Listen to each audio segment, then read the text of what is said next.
Kim Eddleston with familybusiness.org, and today I'm here with Spencer Burke, who teaches family business management at the Olin School of Business, Washington University in St. Louis. His research focuses on best practices leading to the long-term sustainability of family and employee-owned businesses. In addition, Spencer is a principal at the St. Louis Trust Company, a multi-family office where he leads the firm's family business advisory practices. Thank you for being with me today, Spencer. Well, I'm glad to be with you. This will be fun. So today we're going to talk about one of my favorite topics, HBO show Succession. So what can a family business learn from the show Succession? I would argue that Waystar Royco is really not a family business. What it is a publicly traded founder-controlled business. And we don't really know how Logan Roy came to own this, what the origin story was, whether he inherited money and all those kind of things. But when the show starts, he is certainly the CEO and a control party of a publicly traded company. And he also is a multi-billionaire media mogul. The way I look at it, he's entertaining the idea of having a family member succeed him. The show sort of goes on like he's testing, well, he's testing certainly the three most recent kids he's had to see who's serious enough, who's competent, who's, I guess, mean enough. So what about the fact, though, that two of his children have worked in the business, family shares ownership, and they're on the board? And not only that, he's got a brother and sister that own and are also on the board. Let's go to what distinguishes Logan Roy's family business versus what I would say would be a sustainable family business. Why is this a family firm, and what is the purpose of the family owning the firm? We know that power and money are sort of on everybody's minds, and one rule of sustainable family businesses is if it's all about power and money, it's not going to sustain itself. The second one, and this is sort of the golden rule of family business, that family businesses require that the family members in the business actually enjoy working with one another. Succession has three components. It's not as simple as succeeding the CEO. There's succession of ownership, and we all know that the kids have something like 5% ownership, $2.5 billion a piece, which is amazing. And we know that Logan has something between 36 and 25%. We don't know how much he has, but ownership's one thing, and that usually is passed by your will upon death, usually, or through a trust. Then there is succession of control, which is probably the most important thing here. And we really do not know who controls Waystar Royco in the end. It's pretty clear that the Roy family is less than 50%. How much less, we don't know. We do know that Logan is always worried about a board vote, which would say to me that he does not have control.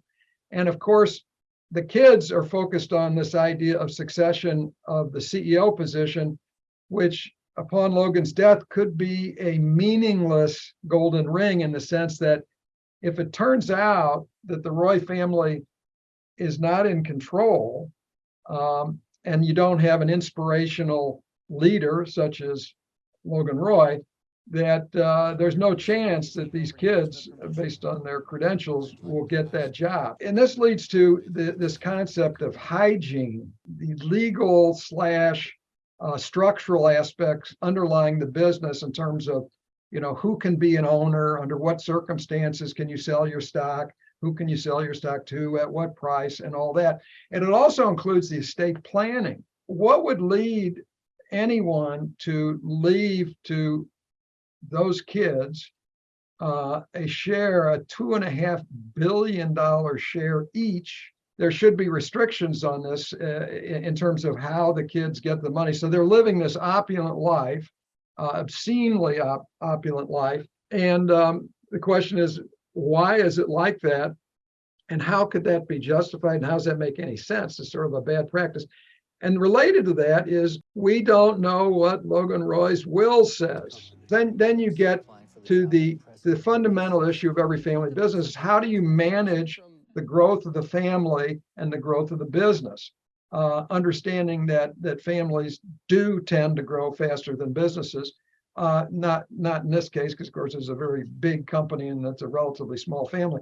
But that said, you have to be thinking about what role does the family play, if any, in the business? And that goes right to the question of governance. It also goes into the question of standards for employing family members in the business. And I would offer that you could come up with almost any set of standards that would, and each one of them would disqualify these three individuals from a job anywhere, much less in a $70 billion media empire. Yeah, most family businesses for stability have governance, can be internal, it could be family, it could be independent.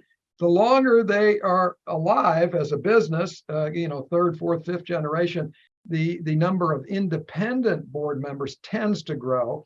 And the reason that's so important is that protects the business from this dysfunction, which is everywhere with the Roy family. What I think is fabulous about the show, and of course, is all the stories are absolutely real. Now, the interaction of the kids, the dramatization of what goes on and the great scenes among theirs, that's why they're winning Emmy Awards. And by the way, there would be no Emmy Award for a 4-year series on what it's like to live in a successful family business. That's not a made-for-TV show. And certainly, as you suggested, all the sibling rivalry occurred. Well, I know. So, I mean, if you take the predicate fact pattern of the story, the model would be Sumner Redstone and his ownership of Paramount and Viacom and CBS. And the irony here, and this is why tying in Rupert Murdoch's family is so fun, is that in the case of Sumner Redstone, he was doing everything he could to prevent his family members from being in the business. Matter of fact, he swore that none of them would ever be in the business, and he engaged in all kinds of horrific breaches of fiduciary duty to assure that. And at the end, he was outfoxed by his daughter, who seized upon his healthcare power of attorney and ultimately got control of the trust when he was in a virtual coma. Yeah, I'd say the whole thing is all real, but it's a Hollywood staged drama. So there's so much conflict and turmoil in the Roy family. What do you think were some of the root causes? Logan Roy would never accept being second to anybody. The kids are trying to be like their dad, and each one, there's a big effort to show up the others and also show themselves off to their father. So I don't think that's all that unusual. The thing that is unusual is to have it have anything to do with running a multi-billion-dollar company. Think about the great family-controlled, publicly held companies out there. You've got LVMH in the high fashion industry. You've got Estée Lauder in cosmetics. You have the New York Times. You have these iconic companies that, on their surface, are very well run. Each one has had succession battles, but they're not public, and they're not interfering with the operation of the business. They're fights within the family that are controlled within the family, and there's ultimately a winner, of course, and that's who the public sees. But there's no family governance. So going back to the estate planning problems, there's never been a meeting where there's give and take, where there are third parties moderating, getting people's point of view. There's no asking by Logan, what do you kids want? What do you want my will to say, for example? You can always have company governance, and there are a lot of companies that have great company governance, but they don't have family governance. And family governance, not a legalistic thing. It's more about family harmony, balancing the needs of those in the business and those outside the business. And it's an essential ingredient to survival. But you're actually touching on something really important with the family governance and the need for family harmony. Well, and that seems to be a root problem in this family. The concept of purpose really leads to family harmony, because there's got to be alignment and agreement about what the fundamental purpose of the business is. And when you decide on that, implicit in that is, I want to be involved in this. And the business is important. The family is important. We need to balance these two things out.